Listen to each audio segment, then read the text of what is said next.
Awesome. Okay, so we're going to go ahead and get started.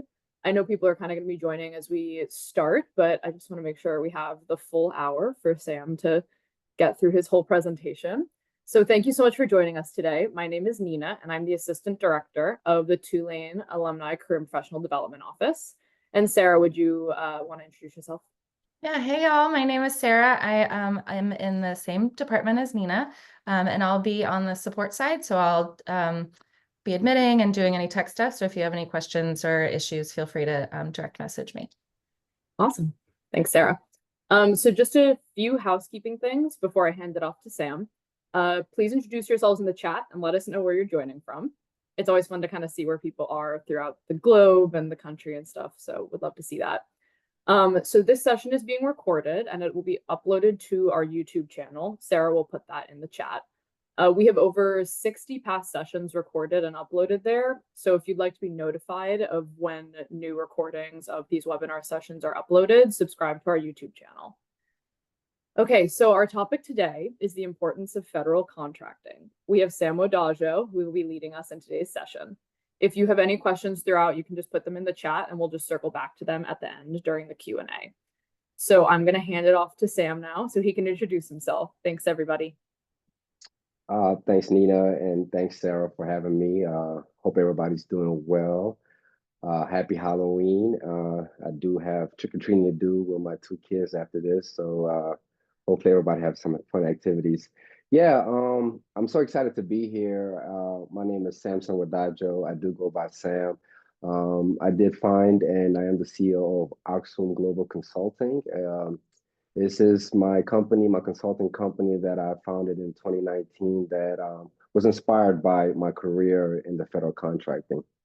So just a little bit about myself. So like for me, I'm not sure about you guys, but I had no idea about this entire behemoth of the industry.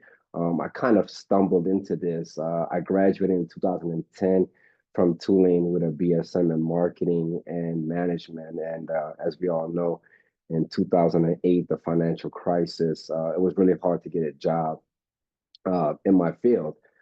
Prior to that, though, I did have an internship I stumbled to at the Marine Forces Reserve. This was when they were located in the Bywater area.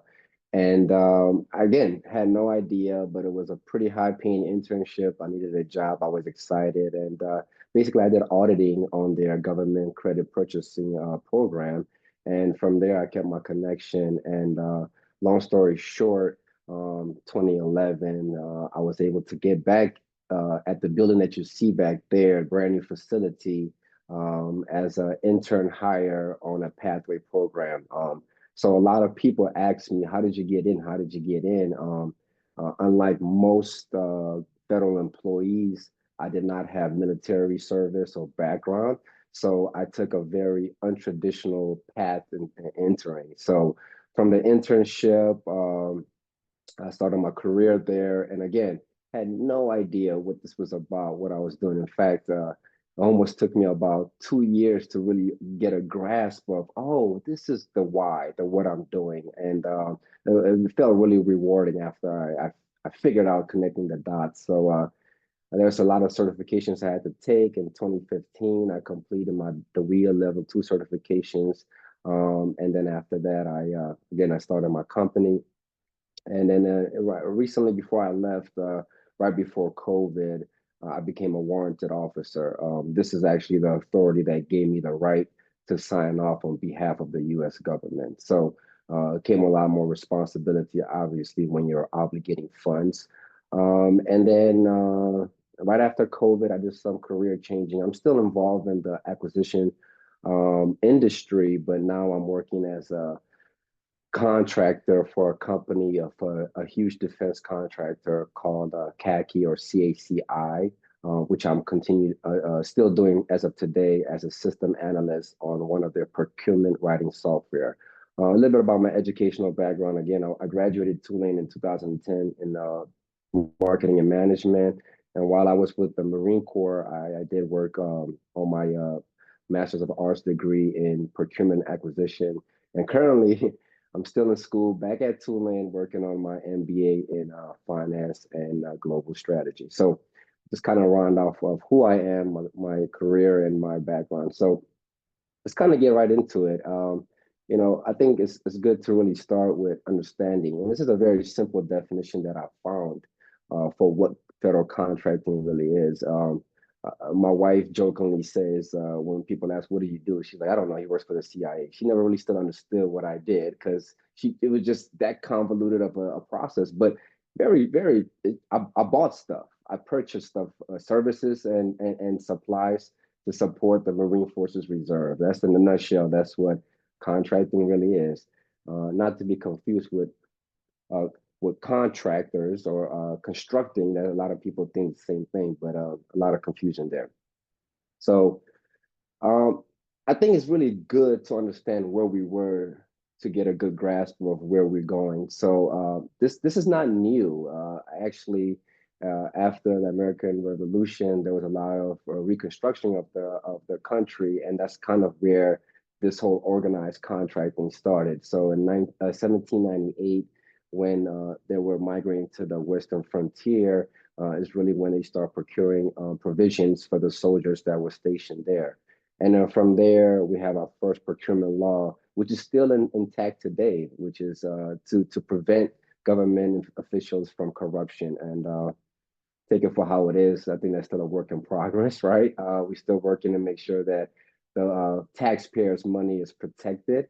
And then, as you can see, there was some milestone legislation that happened. And the biggest one that we're going to kind of focus on is the 1953 Small Business Act today, because it really discusses on or answers the question why federal contracting really matters. You'll see in the slides how big of an impact small businesses are just to the overall economy of the country.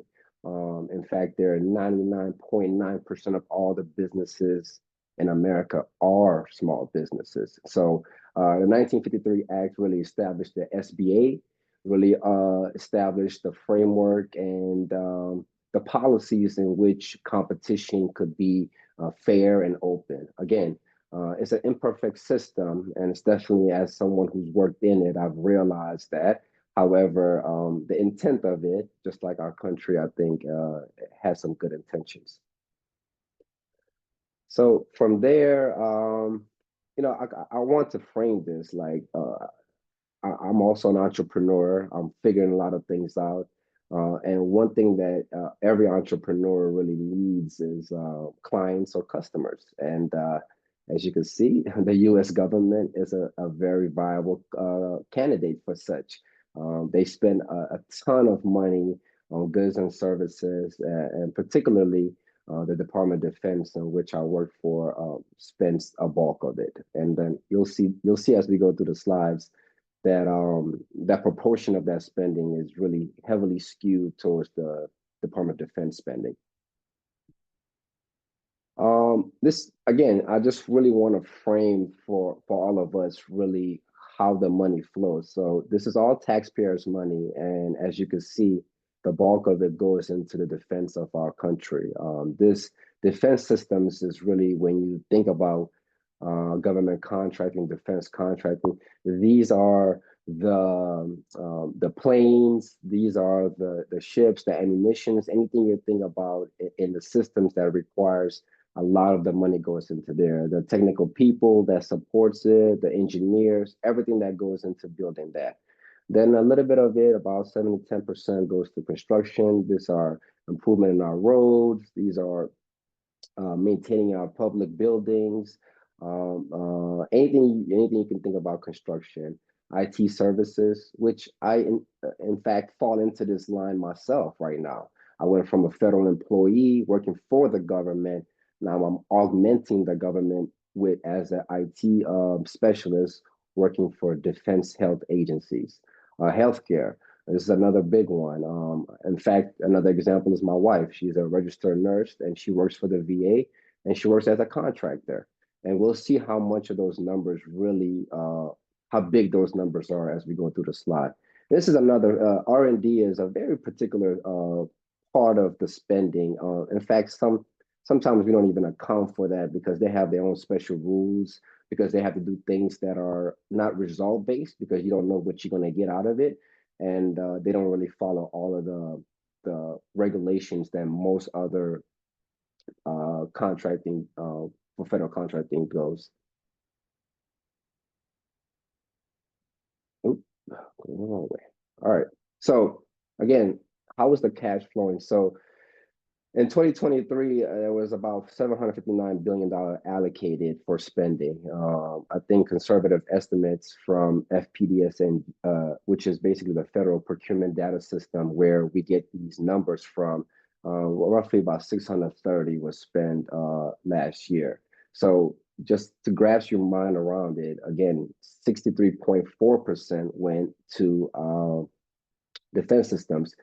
And we could kind of correlate this to some of the wars that we're supporting. And so you see that these spendings change time to time based on the climate in the world and also who is the president and who is in Congress. So again, this is one of the takeaways for this for you is if you want to enter into this industry as a company to work with them, I think keeping in mind of how these factors play into how the money is allocated will help you leverage your business to be able to be sustainable into the market. So IT is becoming more and more augmented by contractors. So there's a lot of more money being spent. And obviously healthcare is another big one that's kind of been moving towards federal contracting and contracts. So again, I really want to make this distinction between defense and non-defense because when you think about federal contracting, at least in my experience, the first thing that people think about is missiles, planes, ships, but that's not the fact. Every federal agencies utilize taxpayers' money to spend. So there's you name it, you see some of those agencies there that utilize, but again, heavily towards the Department of Defense. So you still see how that's broken out here. Again, depending on what you want to do with this information and how you want to utilize it, you could kind of pinpoint in which area that you want to maybe target. If one of your intentions is to either start a business, you have a business and you want to penetrate government contracts, or you want to start working for them either as a civilian or as a contractor. I think it's really good to know how the money is flowing. I will tell you, and you'll see in the facts, Department of Defense, they're always funded. And so they will be the last ones for their budgets to be usually cut because no matter what side of the political field you're on, most of the time they want to keep defense spending because it's vital to our security of our country. All right. Again, I kind of want to frame this into really showing how big this is.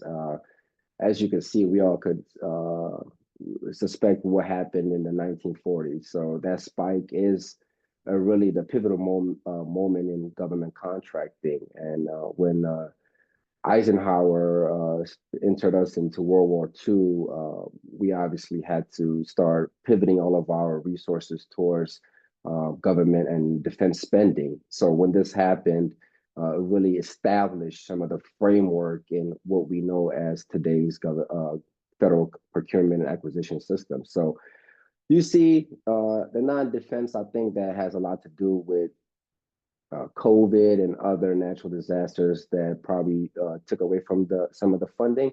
But as you can see, defense spending for the most part really is the bulk of it. And this is, again, our GDP is, I think, roughly $26.7 trillion. So as you can see, 30% at 1940s, 35% of our GDP. It wasn't that big at that time, but the majority of it did go to defense contracting.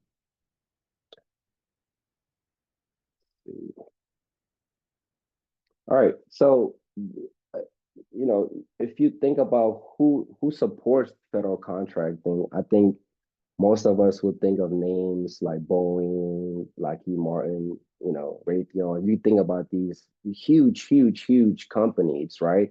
And I wanted to highlight the fact that these are the names that some of them you might not recognize, but these are a lot of names. And that's the company I work for, CACI, and they're in the healthcare. They're everywhere. But the reason I put this up there, and I really want to highlight here the fact that you don't have to be a huge company to work with the government. You don't at all. And you don't have to build weapon systems or have healthcare.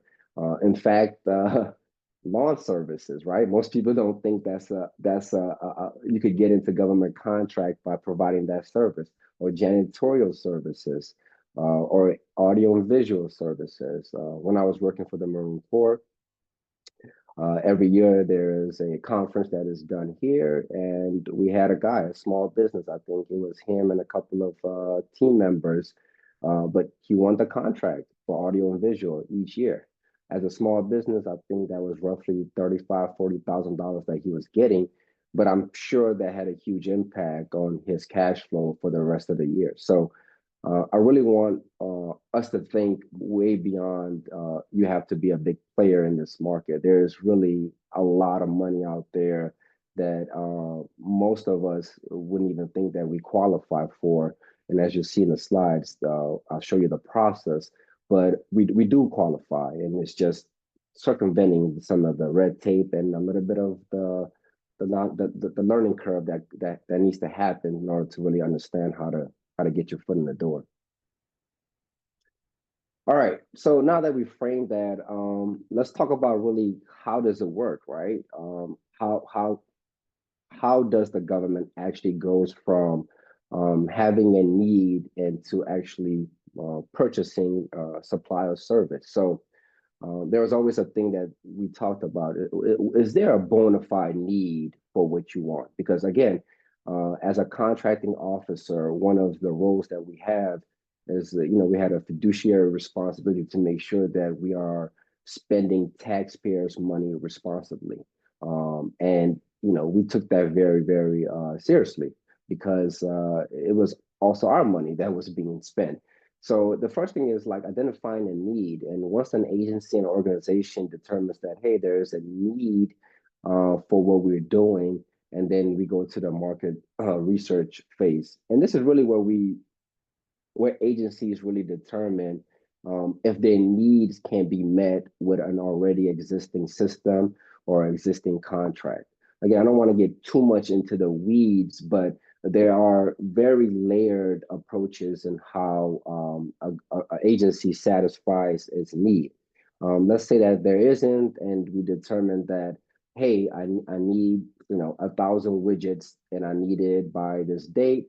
And then they formulate what's called a solicitation, and the solicitation usually requires the definition of the requirement, which usually is with a SOW, a statement of work, or if not a statement of work, a performance work statement, if it's more performance based type of contract.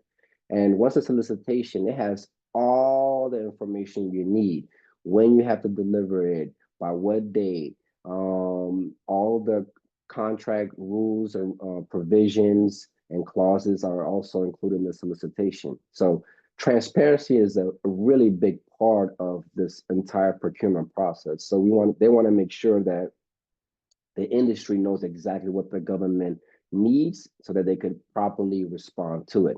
And it really promotes open and wide competition as well. So industry gets the solicitation. They say, "Hey, I could do this. I could submit this." They put together a proposal. They submit their proposal, and either it's a RFP, request for proposal, or RFQ. And the difference is I guess complexity is how I'll put it. And most of the contracts that I worked for when I was with the Marine Corps was simplified acquisition process, which essentially means as streamlined as humanly possible, we want to get these services. And they usually were what's considered COTS, or commercially off the shelf item. That means that if we're buying it, you could go and buy it yourself. So we didn't deal with the systems because they have their own rules and provisions.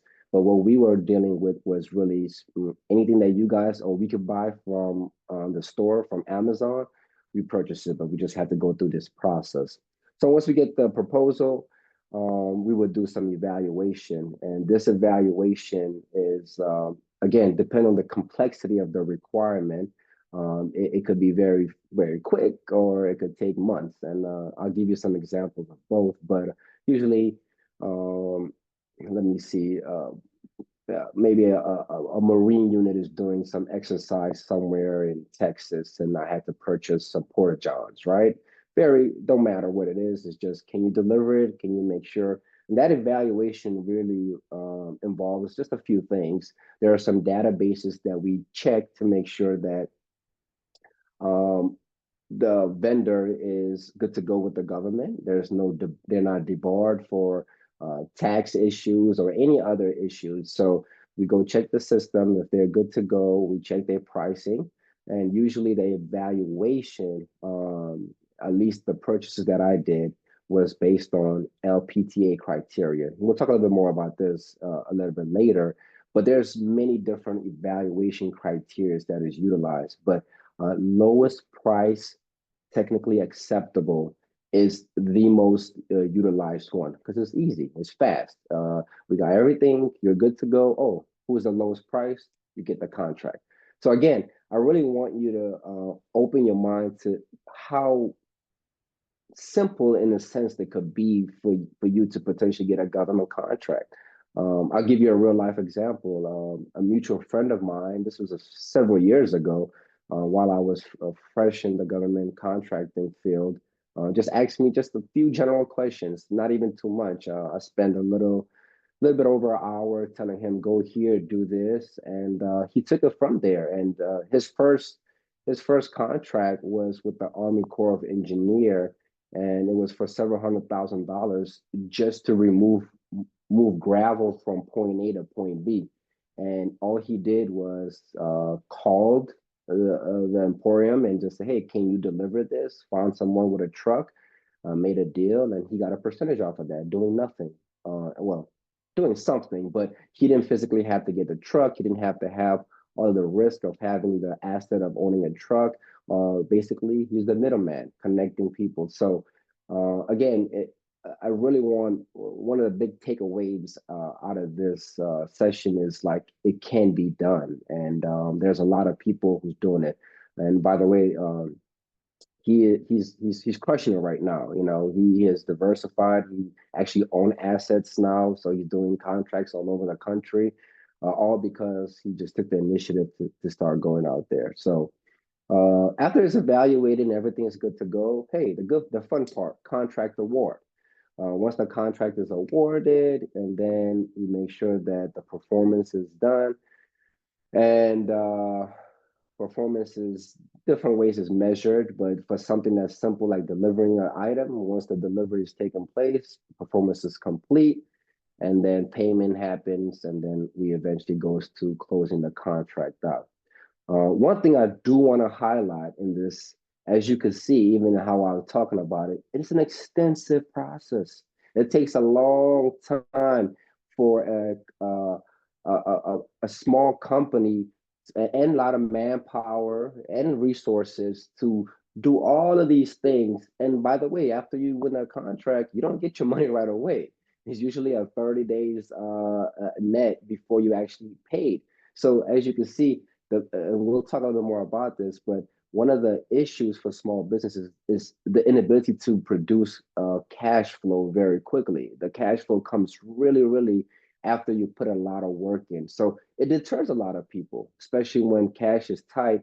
Why go through this process when I might not win? And if I do win, I won't see any money for another 30, 60 days. So some of the problems that I've identified as a contracting officer and also as a small business trying to work with the government. But I think they're trying to be more innovative these days. I'm a little bit out of the field directly, but indirectly, I'm seeing some changes that's coming. And as you know, change is slow for anyone, especially for the federal government, especially for the Department of Defense. They are not very keen to change it because you have to unravel the entire system to make one incremental change. So that's the process in a nutshell. I think I covered everything I want to cover in that. Yes. Now let's go to this is a big one, right? This is not my graph. I borrowed this. I think some school I found online. But I wanted to illustrate really the nuances between the FAR and non-FAR spending. And the FAR, for those who are not familiar, is the Federal Acquisition Regulation. This is the overarching policy that governs federal procurement. This is at top level. This for every branch of any money that's spent for federal procurement is governed by the FAR. But it gets a little tricky. It doesn't stop there. Each agency, each department might have a supplement to that regulation. So I'll give you an example for me.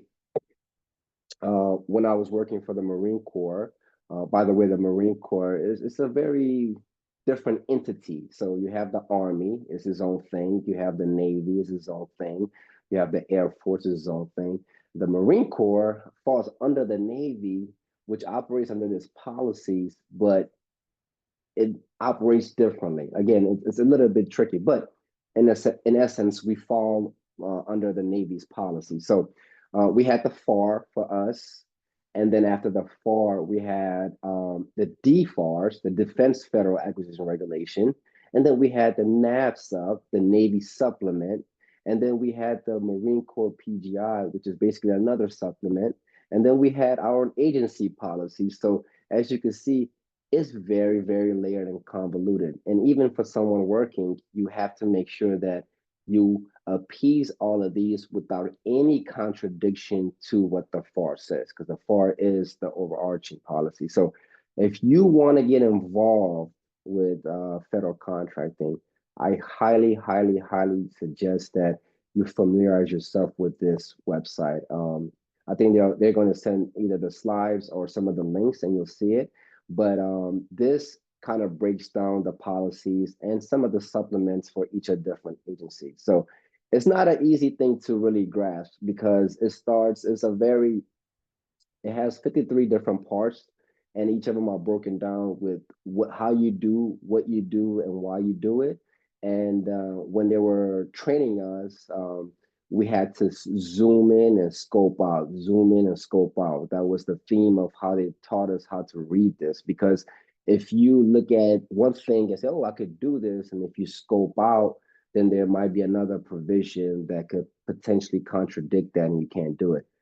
This is some of the issues in why a lot of people don't want to deal with government contract because it's complex. Even for myself, after all these years, I still shake my head like, why is it so convoluted? And again, short answer is the intent is to make sure that we are being responsible with our taxpayers' money. So there's these layers of protection that is put in place. But again, when you think about efficiencies and streamlining the process, I don't know where that happy ground is. I think they're still trying to really figure that out. But I really want to highlight the importance of this. This is where everything starts, is really understanding that, because these laws or these policies and provisions are incorporated into the solicitation, and you have to understand what they're requiring you to do. Because if you don't, you could potentially lose a contract, or you could potentially win a contract and something worse could happen. You could get debarred or something. So really understanding what you're signing up is really key. Even how you're registering your entity, and I'll show you that.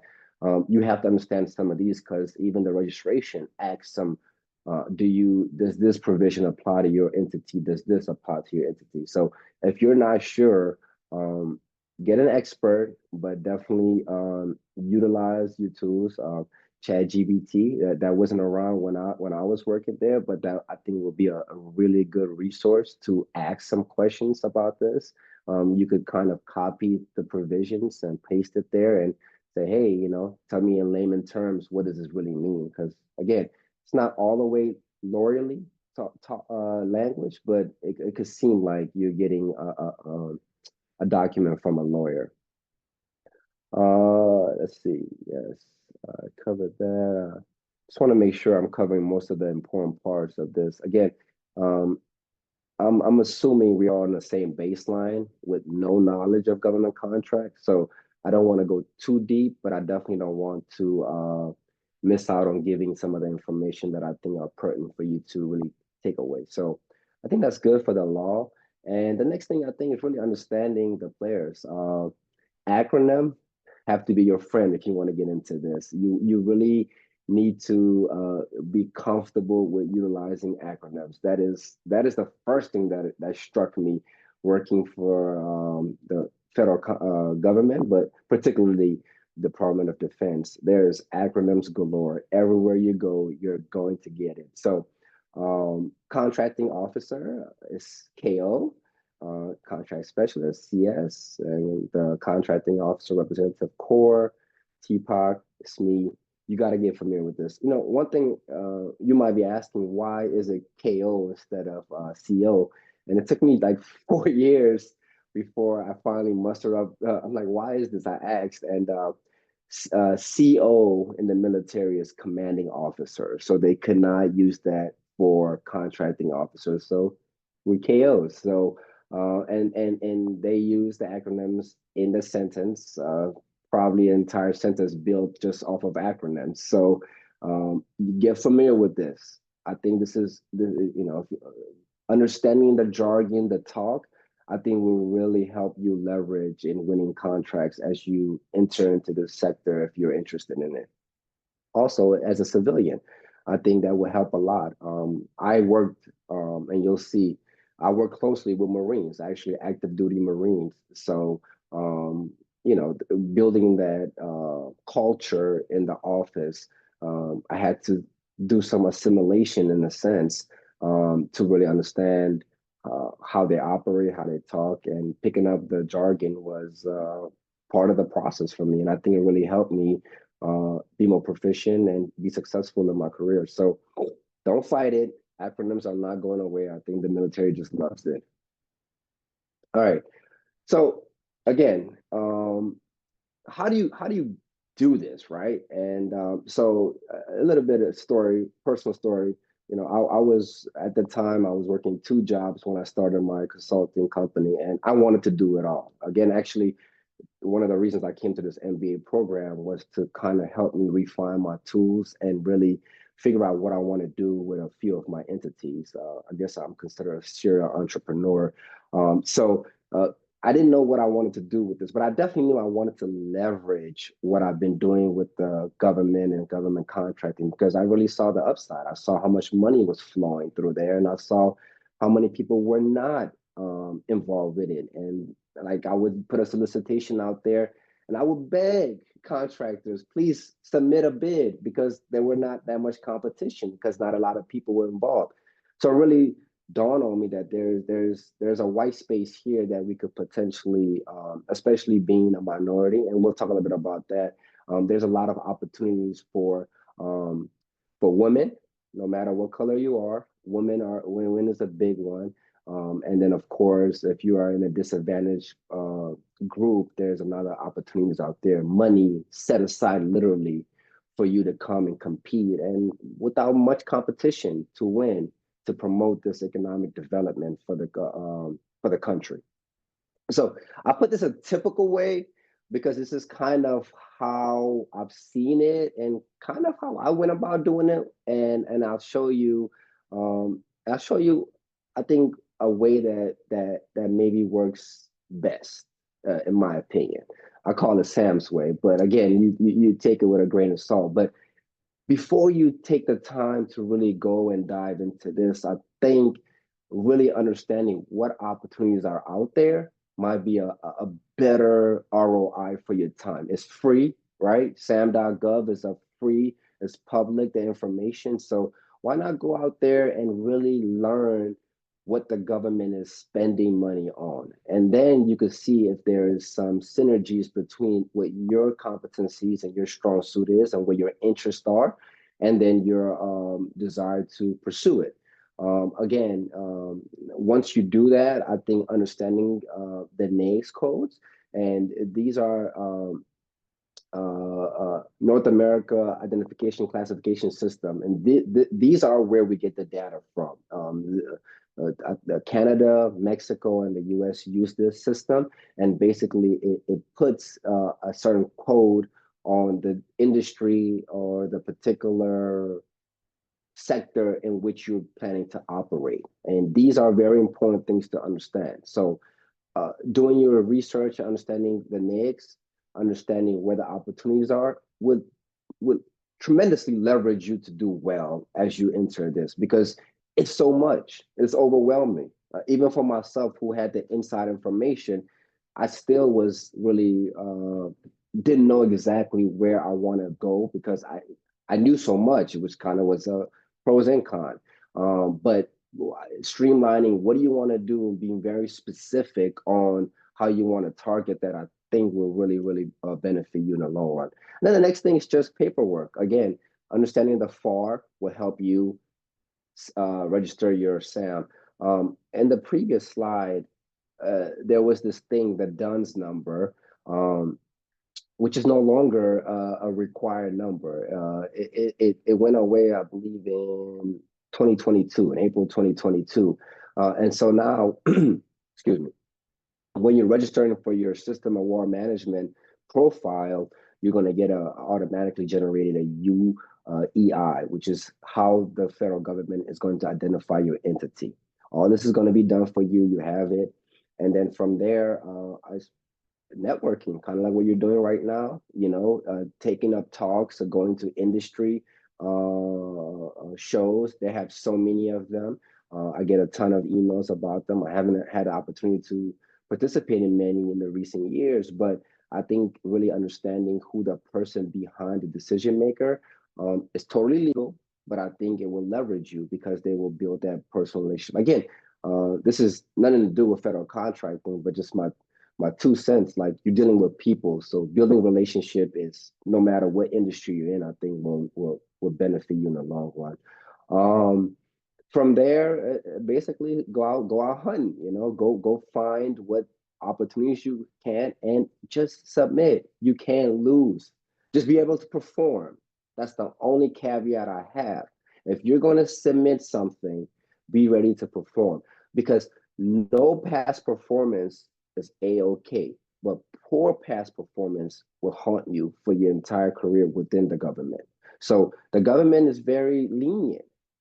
I hate to say this, but they're not looking for excellence. They're looking for satisfactory. They're not. I know this is terrible, but it's the truth. They want you to perform, and they just want you to do it to the standards that they ask you. Now, if you go above and beyond, kudos, you might get that on your past performance. But if you go below the very minimum standard that they set, then that will haunt you. That will not be good. So be ready to perform before you respond to a solicitation. But once you respond to the solicitation, you'll be able to kind of gauge your metrics, your reward rate. You'll be able to understand exactly your price point, how much your margins is. And I'll talk a little bit more about systems that can help you do that. You don't have to manually do this, but you'll be able to better understand how to do your business. And all of this, again, is really organization. One thing I do want to highlight in this is record keeping. Record keeping is paramount. You need to make sure you have an internal system that you do a good job in keeping your records, because they're going to come back and you're going to need them again at some point. So organizing your records and maintaining them and managing them in a secure way is very important. Okay, so this is just a few steps of, again, this is not comprehensive. This is a bird's eye view of some of the steps you need to do. Depending on what you want to do, what industry. Healthcare has its own different set of rules. If you're in the IT space, there are certain security certifications you need. Again, working with the government, there's a lot of layers that you have to make sure that you check before you can say, hey, good to go. But generally speaking, if you have any interest, it's not that really hard. I really want to encourage you, if it's something that you've been thinking about, just start there. Just start to seeing what the opportunities are, understanding the NAICS code system, and then just go to sam.gov and just play around and see. And again, I'll share my information. More than happy to talk, to guide you through it, and also to answer any questions that you might have in the process. All right, moving on. So I thought this was cool. This is something new that I found in my research and preparing for this talk. So each agency, I think they have a component of small business program, component that kind of advocates for small businesses to do business with their particular agency, because they all have a quota they have to make. And we'll talk a little bit more about that as we go. But this is some of the tips that the DoD sent to small business programs, like follow the money. I think this is what I was saying earlier. Follow the money, like see where the money is going to get into this. If you're not emotionally attached to any particular service you're providing and you just want to get in your foot in the door to do business, then I think this is a very good advice. Just see where the money is flowing and then build your business model around that. Yeah, don't get emotional. This is a good one. I think we tend to operate in an emotional manner. So really making sure that we don't really get caught up. And it looks like I gotta speed up a little bit because I want to get to the other ones. But this will be provided to you. These are just some 10 tips, again, to really frame your mind as you're entering into this potential sector. Let's move on, because there's a few more things that I want to make sure we cover before time runs out.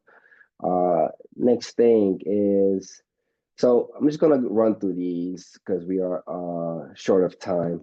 And even my headphones looks like it's dying. So give me 1 second. Sorry. Can you hear me? Good. Okay. Try again. Yes. Yes. Still good. It sounds like you're distant. All right. How about now? Good. It's a little better. All right. Sorry. How about now? Can you go up a little more? Yeah. Yeah. More. Keep going. Keep going. Yeah. Yep. Better. All right. Hopefully this is good.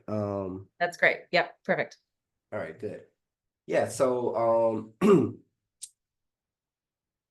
there are so many ways you could enter this. Sam.gov is the point of contact. Like, this is where you start. But you'll see that the government works with so many different industries, like Unicor, which is the federal prison system, where they're providing jobs for individuals who are in prison that you could purchase from. And it's a mandatory source, actually. An Ability One is for disabled individuals and veterans who provide certain products that you could purchase. So it's vast. That's the point of it. It's vast. So depending on what industry you are in, there is a particular contract already in existence, a particular vehicle that you could utilize to get your potentially to get the award and your foot in the door. But sam.gov is the starting point. All right, so some of the challenges, again, I think I kind of mentioned this, but it's complex, the complexity of the FAR. The FAR is not simple to understand. Even for me, it took me many years before I was warranted as a contracting officer to spend money. So learning it from your side will be a challenge.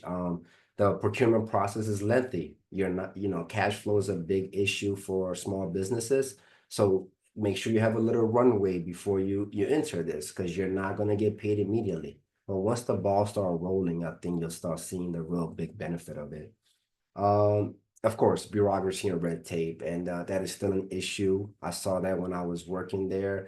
And I definitely still see it now as it's been on the contractor side. So these are some challenges that you really gotta keep in mind as you're potentially thinking about entering this, or if you are in it, what you probably have experienced. Particularly for the small businesses, capital. I think no matter what industry you're in, access to capital is a really big problem. Of course, meeting the federal compliance standards. Some contracts, some agencies have rigorous standards that a small agency just cannot meet. So that basically stops them at the door. And competency. I think just understanding the procurement process as a whole and knowing that this is part of the process and moving through it with grace, I think that really that's a big one. They think it's going to come in, get it, and you're done, and it's not quite that way. So these are some of the challenges that I definitely, as a small business myself, I've seen, but also on the other side, I've seen small businesses trying to get into government contracts. I'm going to run through the next few slides. Again, heavy on number. I just want to really frame to you how big this is. This is an estimate about 7 to 10 million contractors could potentially be working to augment the federal workforce at any given moment. Obviously, DoD is a huge one, and I'm part of that right now. I am augmenting the workforce because there's just not enough civilian workers who are either highly skilled or the government doesn't want to fork off the payment, the salary, and the fringe benefits that comes with being a civilian employee. So they augment with contractors. So again, just want to show you how big the scope is, and there is a place for everybody if you're interested. How small businesses, the money, and as I mentioned this earlier, so there's different distinction that you could have or classifications and set aside. So there are some monies put aside specifically for small businesses, and then on top of that, specifically for women-owned small businesses, specifically for veterans, specifically for hub zones, and these are historically underutilized business zones. So they try to make sure that they grow the economy that way. Again, running through it. This is huge, and I'll give you just a quick little tidbit. In my search recently to really restructure my company, I stumbled on this company from Florida, and it's all AI. They will do that whole process I told you all through automated AI tools, where they would go sift through 50,000 different public solicitations, find the one that you're looking for, read it, read the solicitation, the provisions, prepare a response for you, and then all you do is just read it over, you add your margins on what price you want to give, and then you're able to submit that right away. And the guy showed to me like a demo on a dashboard, and just literally blew my mind. So again, there are things, again, that comes at a cost, but there are things that you could augment the barriers that potentially lies in you're able to penetrate these government contracts. Going quickly, again, innovation. So the internet was founded with federal from DARPA. If you love the internet, what we're doing right now, GPS, right? So all of these huge life-changing things came from taxpayers' money through federal procurement.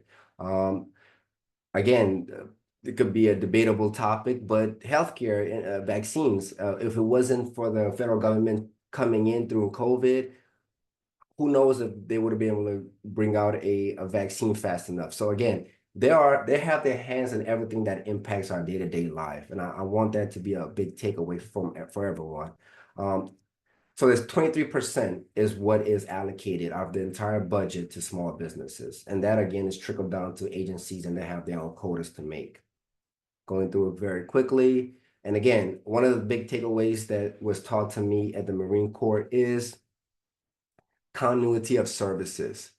This might sound a little bit morbid, but this is how they explained to me. These are Marines, by the way, who did some tours. So he said, if the guy in front of me gets shot, my job is to come in and plug and make the ship going. So not letting anything stop the train from moving is a big part of our national security mission, and federal contracting allows that. if there's somebody that can't do it, they find the right person that come do it. So I ran through this a little bit quickly. I just want to make sure I have time for any Q&As that we have.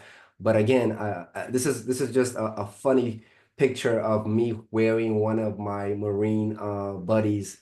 That bag was heavy, by the way, you know. So all that to say, a lot of respect for those active duty Marines, active duties, anybody who ever served, a family member.